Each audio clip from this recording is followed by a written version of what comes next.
जी बिल्कुल, ईद कुर्बान करीब आते ही मवेशी मंडियों में रश देखने में नज़र आ रहा है। मैं इस वक्त गवर्नमेंट की तरफ से लगाई गई समडियाल की मरकज़ी मंडी में मौजूद हूँ, जहाँ पर दूर दराज से आए व्यापारी अपने साथ बहुत ही खूबसूरत किस्म के बकरे, चतरे, ऊँट, बैल और दुम्बे लेकर आए हैं। यहाँ पर ख़रीदारी के लिए शहरियों ने भी मवेशी मंडी का रुख कर लिया है। शहरियों के साथ साथ बच्चे भी उनके साथ हैं, जो खूबसूरत जानवरों को देखकर इंतहाई खुश हो रहे हैं। कुछ बच्चे जानवरों के साथ सेल्फियां भी बना रहे हैं और अपने वालिदैन के साथ भाव-ताव करने में भी मसरूफ़ हैं। बात करें मंडी में, तो जैसे ही ईद कुर्बान करीब आ गई है तो मंडी में भी तेज़ी देखने में नज़र आ रही है। शहरी इस बात का शिकवा करते दिखाई दे रही हैं कि जानवरों की कीमत बहुत ज़्यादा है, महंगाई बहुत ज़्यादा हो गई है। जबकि व्यापारी हजरात की बात से भी हमारी बात हुई तो वो कहते हैं कि आने वाले ख़रीदार जानवरों के जो रेट्स हैं वो इंतहाई कम लगा रहे हैं, जो उनकी कास्ट से भी कम है। अब बात देखना यह है कि शहरी अपना मनपसंद जानवर ख़रीदने में कामयाब होते हैं, व्यापारियों को क्या उनके मनपसंद रेट मिलते हैं। बात करें शहरियों की तो वो इस वक्त पूरी उम्मीद दिखाई दे रहे हैं कि वो इस ईद कुर्बान पर सुनते इब्राहिमी की अदायगी के लिए अपना मनपसंद जानवर ख़रीद कर ही घर जाएंगे।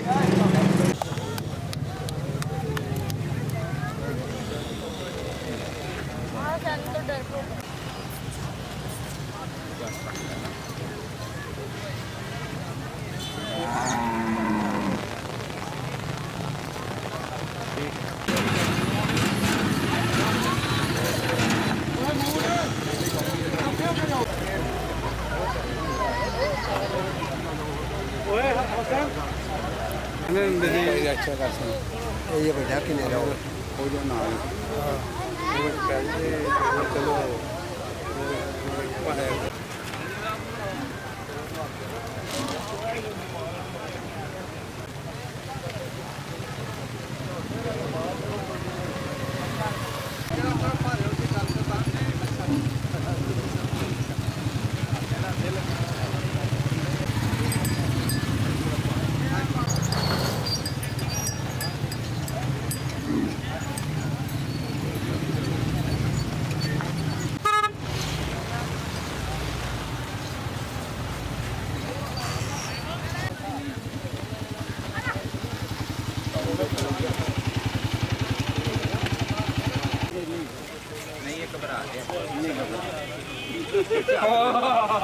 रिजल्ट भी ला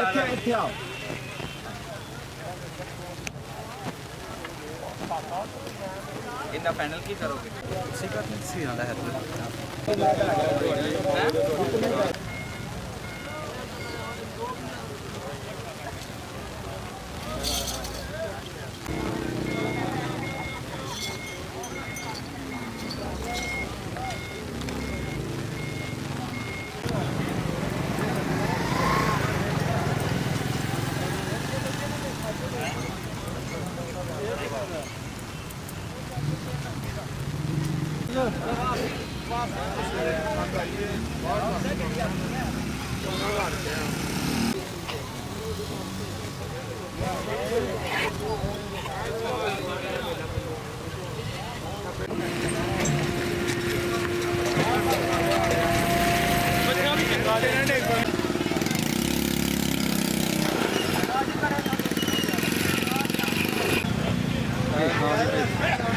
मानो इधर देखो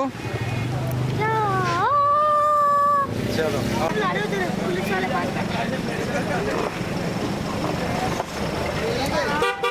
चलो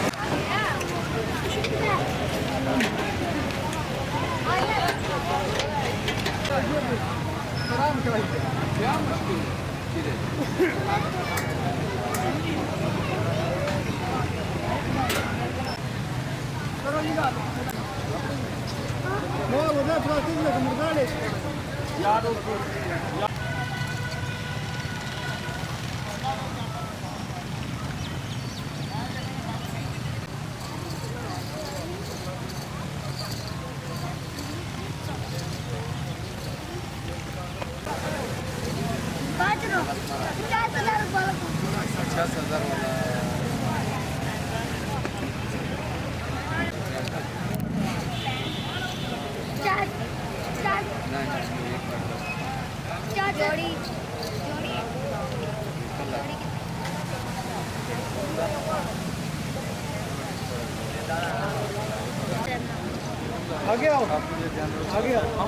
ਹਾਂ ਤਿੰਨਾਂ ਨੂੰ ਇਕੱਠੇ ਦਿਖਾਣਾ ਤੇ ਪਰੇਸ਼ਾਨ ਬੈਠੇ देसी टाइप के जड़े वहाँ कह रहे 1.5 में जोड़ी है। कौन फौजी? फौजी नहीं रफीक फौजी वाले जो पूरा बंदा एक 90 में कह रहा है वो 80 नीचे आ जाएगा देसी बकरे वह भी देसी ही है। मैं इस वक्त समड़ियाल की मरकज़ी ताव करने में मसरूफ़ है। व्यापारी हजरात के साथ भाव ताव करने में मसरूफ़। मरकज़ी मवेशी मंडी में मौजूद हूँ। वज़ीराबाद रोड पर यह मवेशी मंडी लगाई गई है। सुनते ही प्रेमी की अदायगी के लिए शहरी